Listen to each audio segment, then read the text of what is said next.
Tu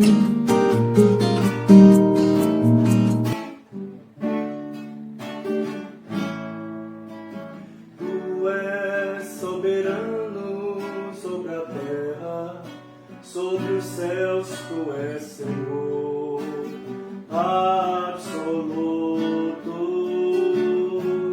Apesar desta glória que tens, tu te importas comigo também.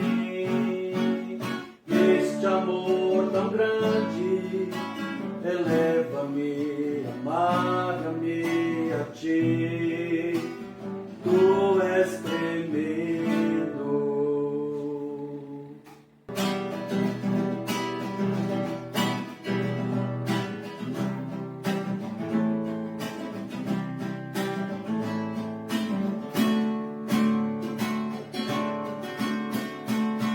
Quero louvar-te,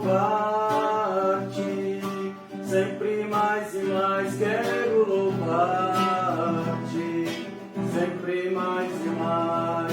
Buscar o teu querer, tua graça conhecer. Quero louvar-te. As aves do céu cantam para ti, as feras do campo refletem teu poder. Quero cantar, quero levantar as minhas mãos a ti. Não tenha sobre ti um só cuidado, qualquer que seja, pois somente um seria muito para ti. É meu, somente meu, todo o trabalho. O poder de Deus pode mudar teu ser, e a prova que eu te dou, Ele mudou o meu. Não vês que sou feliz, servindo ao Senhor. Nova criatura sou, nova sou. Quero que valorize o que você tem. Você é um ser, você é alguém tão importante para Deus. Nada de ficar sofrendo angústia e dor nesse seu complexo inferior, dizendo às vezes que não é ninguém. Eu venho falar do valor que você tem. Eu venho falar do valor que você tem. Vamos agora fazer a leitura no livro do profeta Isaías, mais uma vez, no capítulo 58. Capítulo 58 de Isaías, de 1 a 12. Isaías 58, de 1 a 12. E assim diz a palavra de Deus: clama a plenos pulmões, não te detenhas, ergue a voz como a trombeta e anuncia ao meu povo a sua transgressão e à casa de Jacó os seus pecados. Mesmo neste estado, ainda me procuram dia a dia, tem prazer em saber os meus caminhos, como povo que pratica justiça e não deixa o direito do seu Deus. Perguntam-me pelos direitos da justiça, têm prazer em se chegar a Deus, dizendo: por que jejuamos nós e tu não atentas para isso? Por que afligimos a nossa alma e tu não o levas em conta? Eis que no dia em que jejuais, cuidais dos vossos próprios interesses e exigis que se faça todo o vosso trabalho.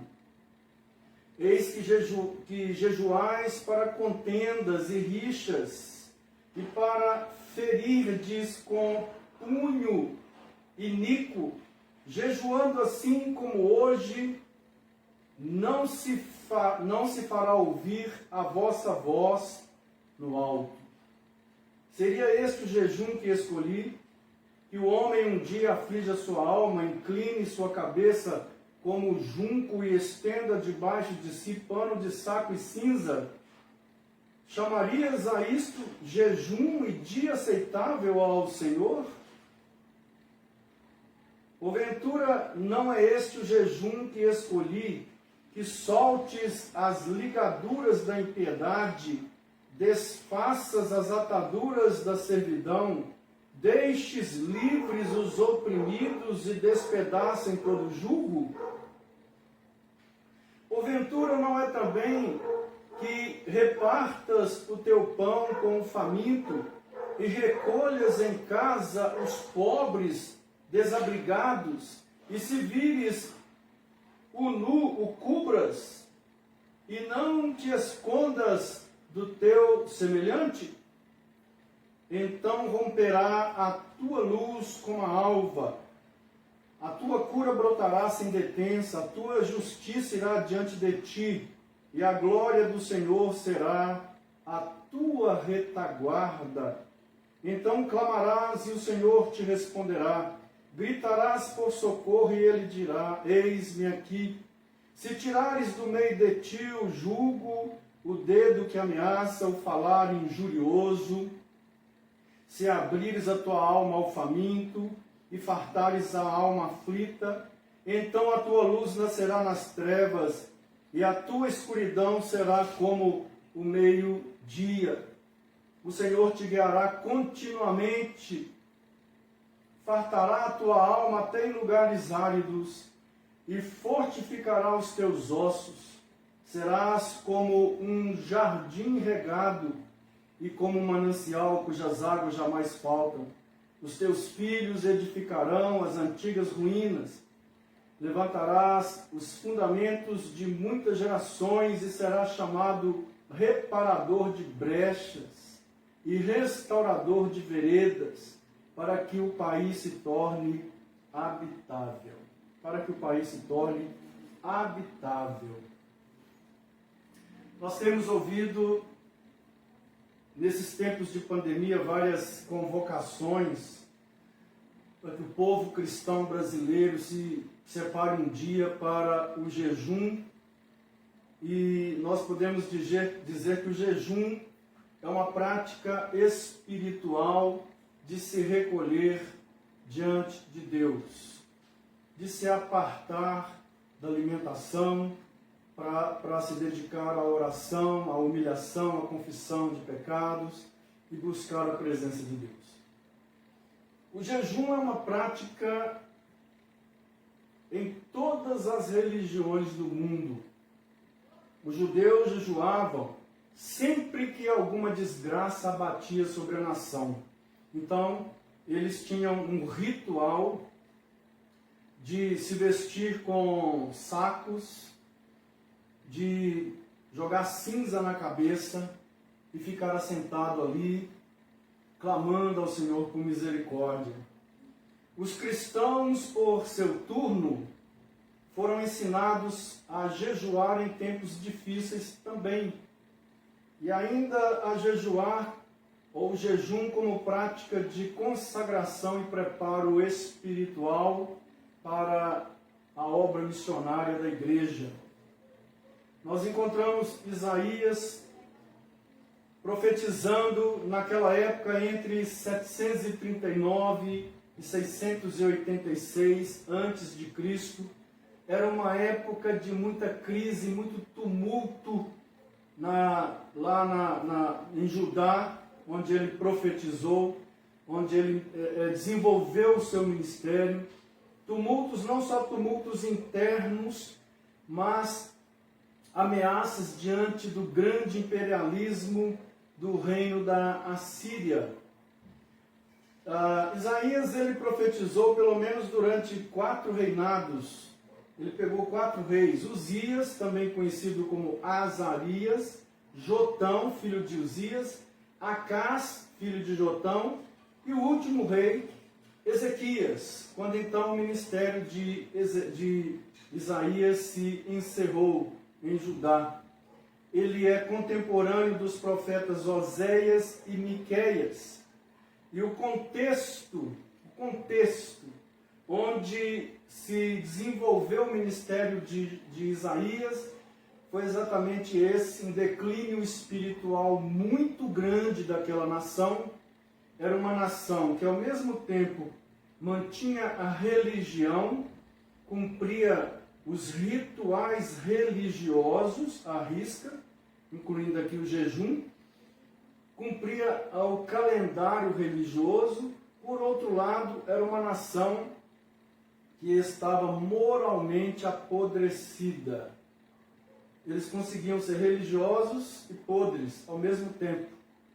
E isso nós chamamos de uma esquizofrenia espiritual. Então, é nesse contexto em que eles, sob a ameaça do imperialismo da Síria, eles então começam a jejuar, a começar dos reis, passando pelos príncipes, sacerdotes. O interessante é que num ambiente de podridão moral, a falsa profecia cresce de uma forma extraordinária, porque os profetas começaram a falar o que o povo queria ouvir. Eles não mais anunciaram ao povo a palavra de Deus, do arrependimento e da mudança de vida. E aqueles profetas que vinham pregando a verdade ao povo, para que o povo se convertesse, para que o povo se arrependesse e voltasse para Deus, eram presos, eram criticados, eram perseguidos, eram mortos. E aqui está Isaías, num quadro desse. Porque a turma toda de profetas está falando ali, com exceção de alguns, que são tempos de paz, que Deus trará paz, Deus trará prosperidade, Deus trará bênçãos a Israel, mas na verdade Deus não vai trazer nada disso ao reino de Judá. Depois de 100 anos, mais ou menos, 90 anos, as muralhas caíram e Judá foi levado então ao cativeiro babilônico.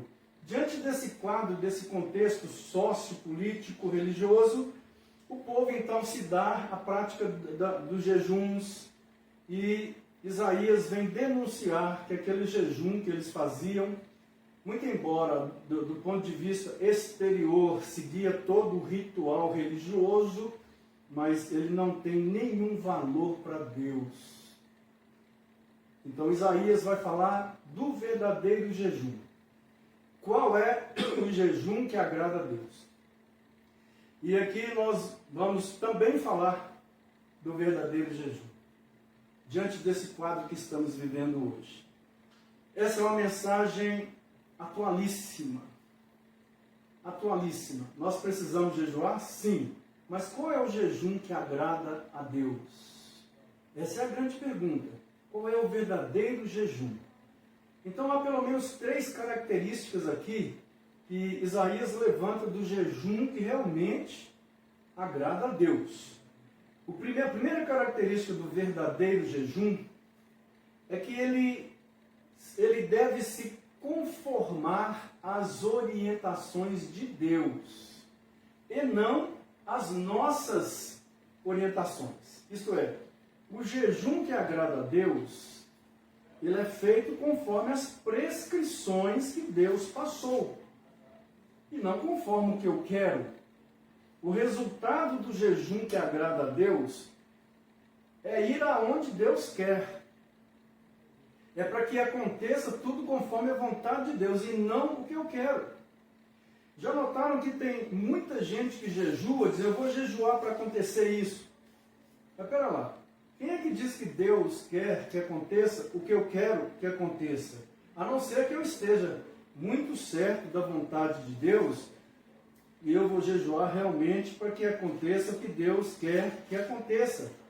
Nós encontramos aqui no versículo 3 uma questão muito importante que Deus fala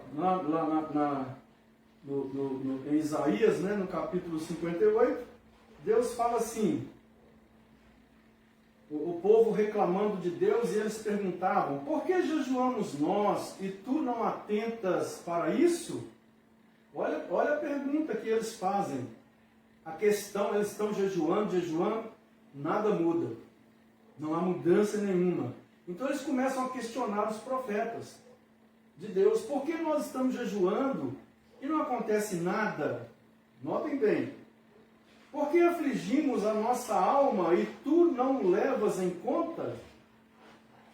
Eis que no dia em que jejuais, Deus responde para eles na hora.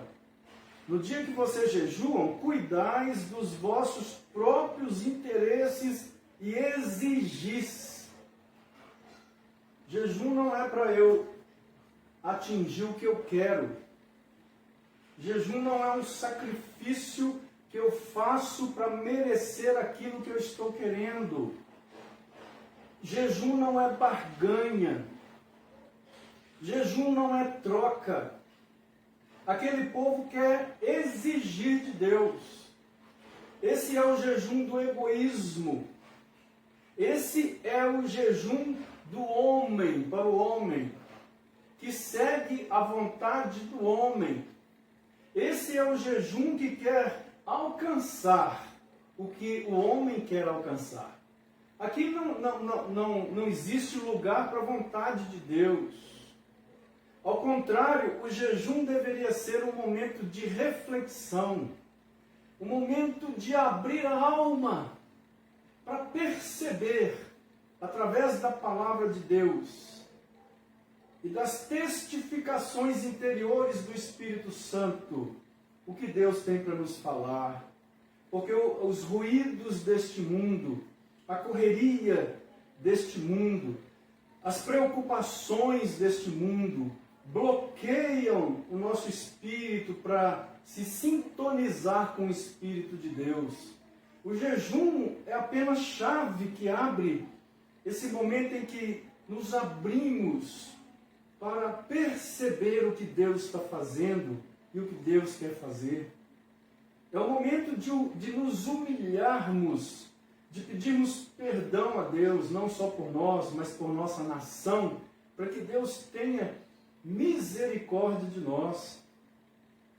Mas no caso aqui do jejum deles, não era o jejum verdadeiro, porque não queriam fazer o que Deus queria, mas que Deus fizesse o que eles queriam.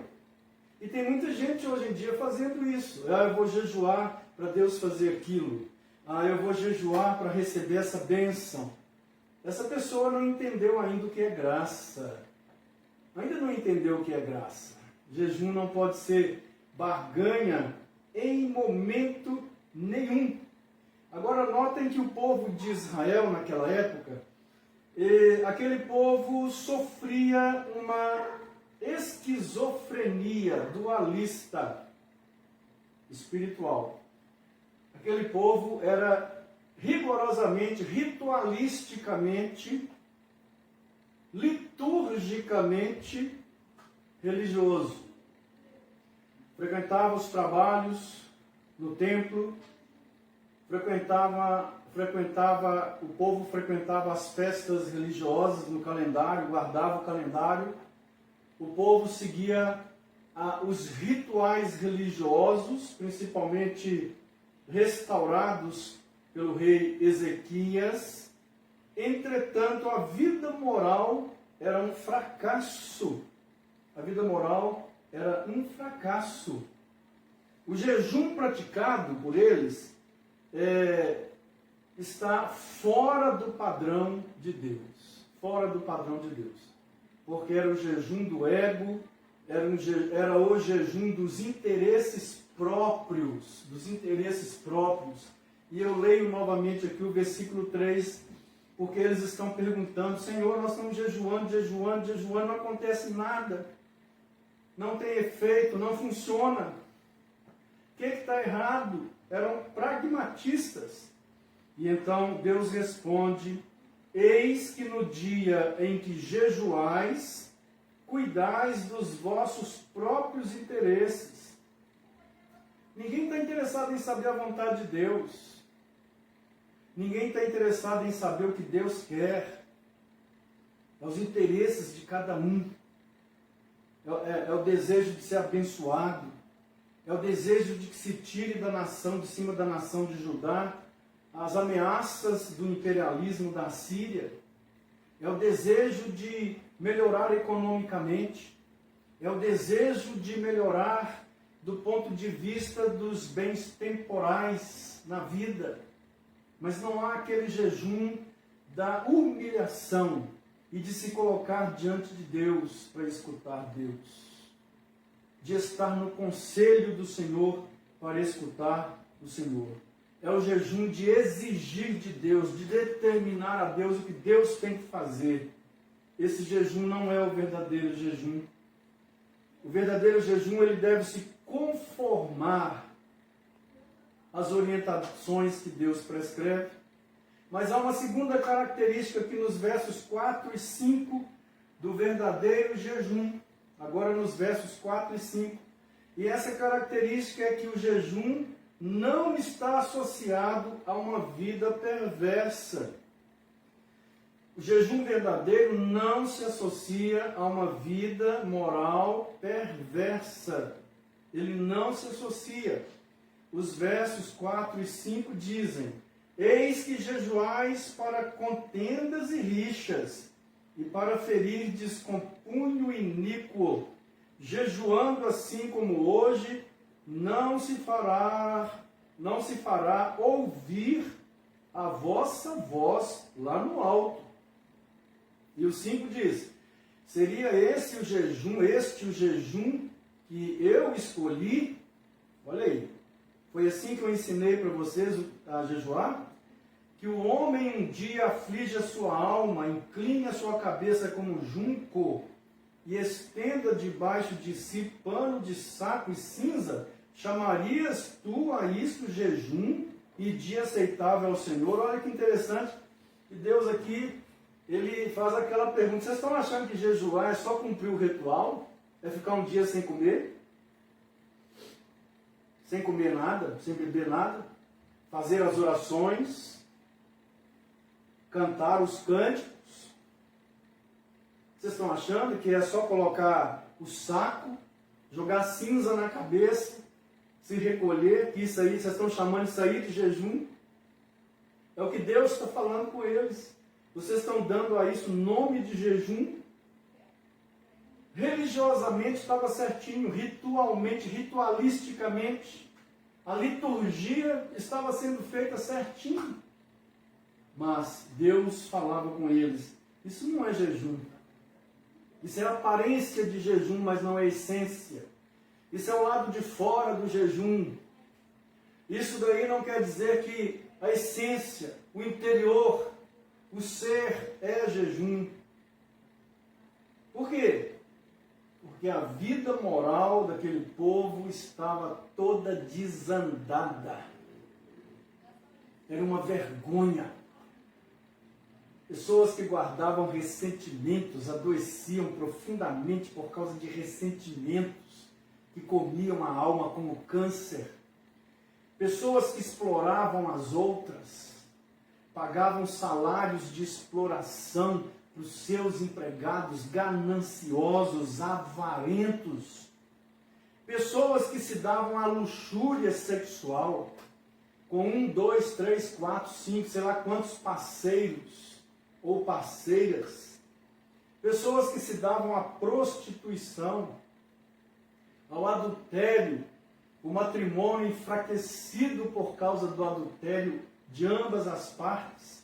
Furtos eram comuns os furtos dentro daquela sociedade, inclusive no meio político, pessoas que desviavam verbas terrivelmente, tirando dos pobres, daqueles mais necessitados, pessoas omissas que viam o pobre passar e não ajudavam, um nu e não davam a roupa para eles, pessoas hipócritas, uma sociedade que se tornou tremendamente hipócrita. No capítulo 59 ele fala que a verdade sumiu, agora é só falsidade. Na sociedade de Jerusalém daquela época, é só hipocrisia, pessoas que vendem a alma para o diabo para ganhar alguma coisa, para não falar a verdade, que mentem, são compradas, vendem a alma para o diabo para repetirem mentiras, e sabem que estão reproduzindo mentiras, mas estão reproduzindo mentiras. A hipocrisia tomou conta daquela sociedade. Os atos e as políticas desumanas, a inversão de valores.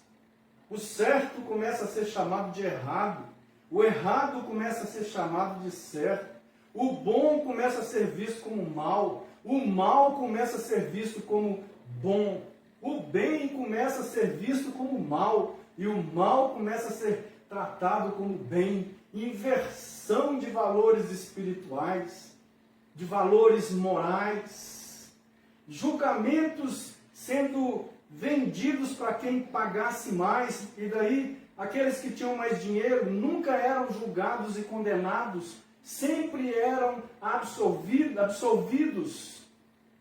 Conversas torpes e imorais, vícios os mais baixos possíveis, tráficos de influência, propinas, desvios de verbas, preferência aos mais ricos, contendas, rixas, assassinatos, pedofilia, incestos, idolatria, feitiçarias e uma lista imensa que Isaías, chega a dizer que a verdade sumiu e que as trevas tomaram conta daquela sociedade de tal forma que ao meio-dia as pessoas andavam na escuridão.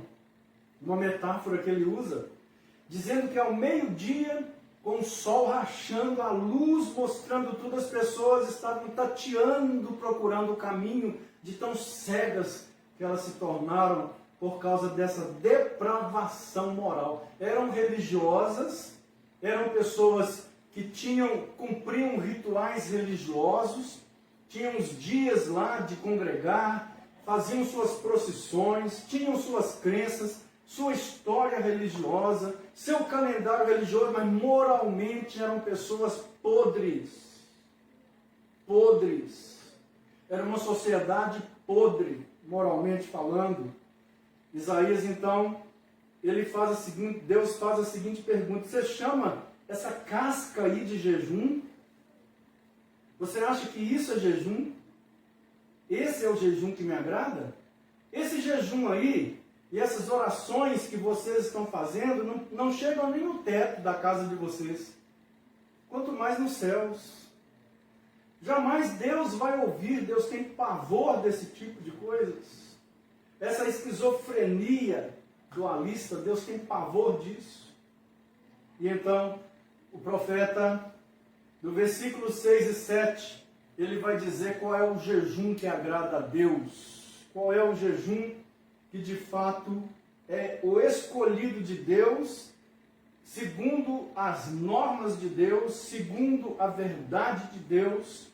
E então ele diz que o jejum verdadeiro é aquele que parte de um coração que ama. O jejum verdadeiro, agradável a Deus, é aquele que parte de um coração que ama.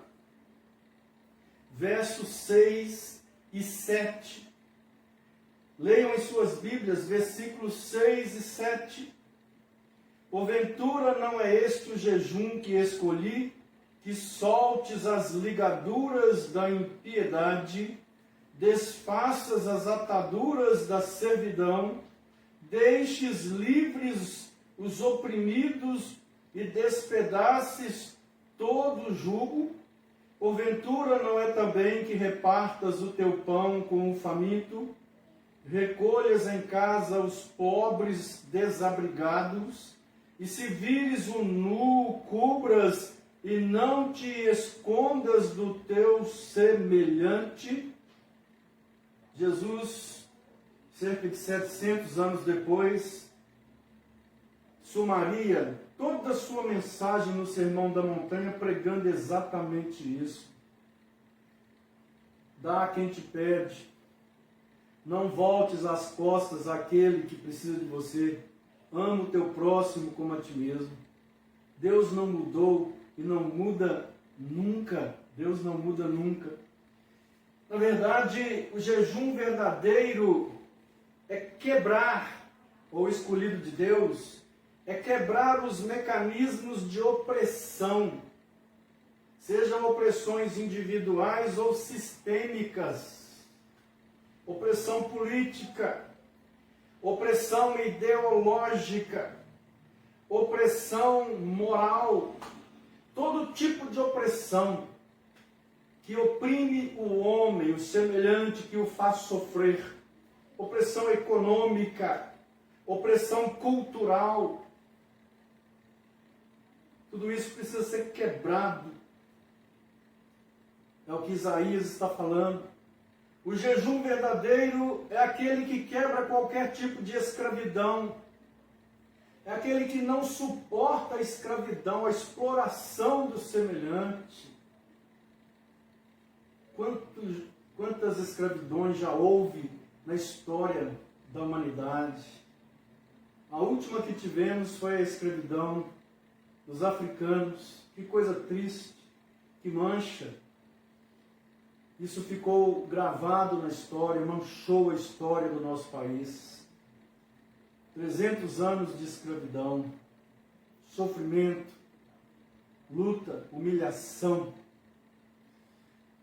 Isaías está dizendo sobre isso. O jejum verdadeiro é aquele que quebra qualquer mecanismo de escravidão. O que seria escravidão hoje? Nós podemos escravizar as pessoas hoje, a começar de dentro das nossas casas, nas nossas empresas. Quando os políticos votam leis de opressão social, escravizamos as pessoas. O jejum verdadeiro é aquele que reparte o pão com o faminto. Aqui significa repartir o que eu tenho.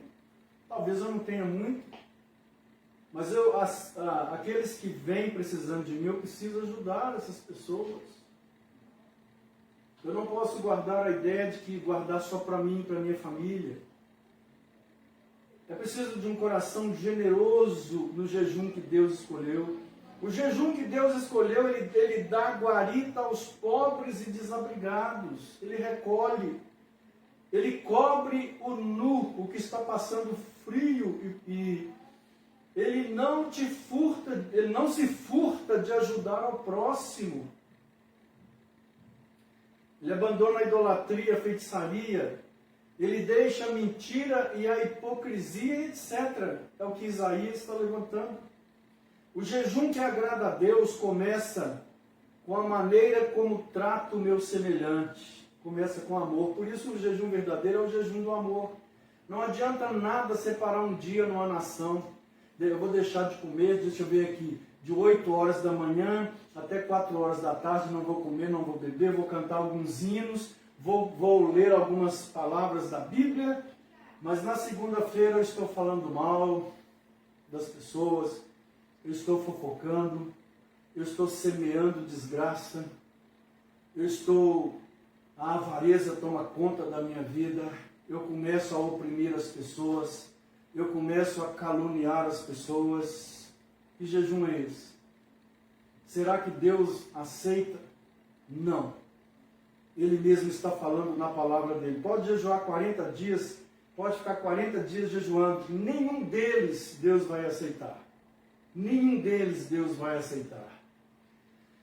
Há uma verdade bíblica é que, na verdade, quanto mais perto eu estou de Deus, na comunhão com Deus verdadeira, quanto mais perto eu estou do Senhor, mais perto eu fico do próximo. Não existe essa ideia de que eu ando colado em Deus, mas ando longe de vistas do meu próximo que precisa de mim. Isso é uma mentira. A Bíblia denuncia isso como mentira, como hipocrisia. Pessoas que se dizem que estão próximas de Deus, mas odeiam as outras pessoas. Pessoas que estão andando coladas na luz e se gabam de ser espirituais, mas desprezam as outras pessoas. Isso é mentira. É um engodo, é um engano. É um tipo de espiritualidade doentia. Porque quanto mais eu estou próximo do Senhor, quanto mais eu estou entendendo o que é graça, quanto mais eu estou me abeberando da graça e me enchendo e sendo enchido pelo Espírito Santo, mais eu estou próximo do meu próximo. Mais eu me aproximo em amor, misericórdia daqueles que precisam. Esse é o jejum que agrada a Deus. Aí sim, o jejum de fora, aí o jejum ritual, litúrgico, terá valor. Quando há essa postura de amor a Deus, acima de todas as coisas, com toda a minha força, meu entendimento, minha capacidade, meus dotes, meus dons, meus talentos, minhas habilidades, competências, meu tempo, meu dinheiro, eu coloco a Deus acima de tudo e amo com tudo, e ao próximo como a mim mesmo. Aí sim, eu posso jejuar, me abstendo e fazer o ritual do jejum, separando o momento, o lugar, me abstendo para ouvir a Deus, para ouvir, para que Deus possa me encher da presença dEle e possa, através da palavra dEle, imprimir em meu espírito testificações que me fazem entender e perceber o que está acontecendo e o que Deus quer e o que Deus está fazendo. Este é o jejum verdadeiro. Hoje nós vivemos aqui no Brasil um momento, não só no Brasil, mas no mundo inteiro, nós vivemos um momento de pandemia, um momento muito difícil, e convocações para os jejuns têm sido feitas, jejum de todas as igrejas. Isso é muito bom, muito bom. Mas será que é o jejum verdadeiro?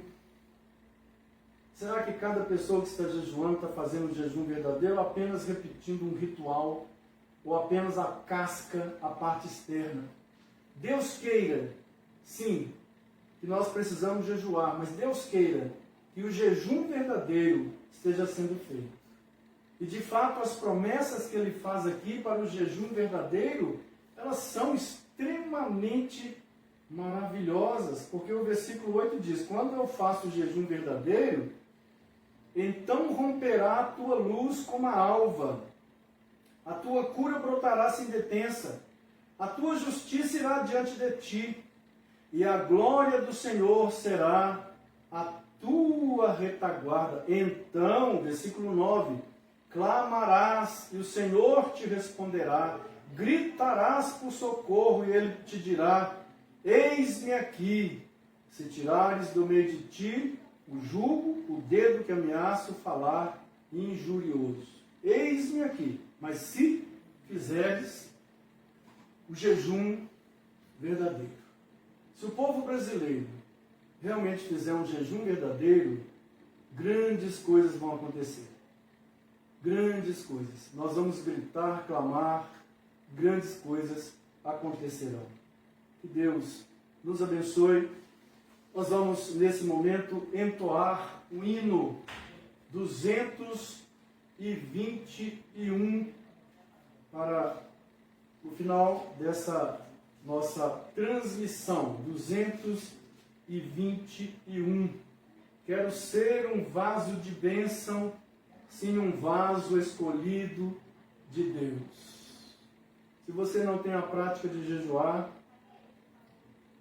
acostume-se com isso. Vamos jejuar. E eu estou pressupondo aqui alguém que realmente vive o que Deus quer que viva, alguém que não é um esquizofrênico espiritual, mas alguém que realmente vive a vida cristã conforme Jesus quer. É muito importante a prática do jejum, principalmente em épocas de calamidades públicas, como essa que nós estamos vivendo. Antes de cantar o hino, eu quero me lembrar aqui do reverendo Leonardo. Ele está internado com Covid, não só ele, mas muitos, mas de uma forma especial, por ser alguém muito chegado a nós, da nossa igreja. Também Luciane, ela está internada, entubada, com Covid. Temos orado por muitas pessoas, mas nessa noite gostaríamos de orar pelo reverendo Leonardo, Léo, nosso amigo, companheiro de ministério, também a Luciane. Após este hino, vamos orar por eles. E vamos orar também por todos os que estão sofrendo, internados, entubados, pedindo a misericórdia de Deus. Quero ser um vaso de bênçãos, sim, um vaso escolhido de Deus, para as novas levar aos perdidos, boas novas que vêm lá dos céus.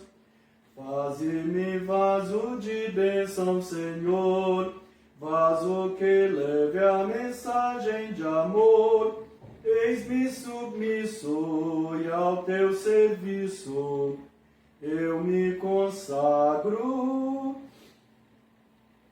Bendito Senhor, quero ser um vaso de bênçãos para todos os dias fazer os culpados que vivem nas trevas o perdão de Jesus conhecer. Faze-me vaso de bênção, Senhor, vaso que leve a mensagem de amor. Eis-me submisso e ao teu serviço eu me consagro, bendito Senhor. Quero ser um vaso de bênção, sim, um vaso de bênção sem par, anunciando que os crentes em Cristo, jubilosos nos céus hão de entrar. Faze-me vaso de bênção, Senhor, vaso que leve as mensagens de amor. Eis-me submisso e ao teu serviço eu me consagro, bendito Senhor. Para ser um vaso de bênção é mistério uma vida real, uma vida de fé e pureza, revestida de amor divinal. Faze-me vaso de bênção, Senhor, vaso que leve a mensagem de amor. Eis-me submisso e ao teu serviço eu me consagro, bendito Senhor. Meu Deus, que nesse momento tão difícil, que as tuas mãos estejam sobre a vida do reverendo Leonardo, Luciane, e sobre a vida de todos aqueles que se encontram numa UTI, num CTI, numa enfermaria de um hospital, Senhor, enfrentando essa doença. Abençoe os médicos, desfaça, ó Deus, toda a mentalidade ideológica, abençoe os medicamentos, abençoe os cientistas para que essas vacinas sejam, ó Deus, cada vez mais eficientes contra essa doença. Abençoe as autoridades, dê lucidez, humildade, temor. Levanta, ó Deus, aqueles que estão nos hospitais, acamados, sofrendo, sem ar. enfrentando essa luta. Muito especialmente lembramos do Léo e da Luciane, pedindo por eles em nome de Jesus. Que a graça do nosso Senhor e Salvador, Jesus Cristo, que o amor imensurável do nosso Deus e Pai e as ternas consolações do Espírito de Deus sejam convosco, irmãos, com toda a amada Igreja de Deus, agora e para sempre. Amém.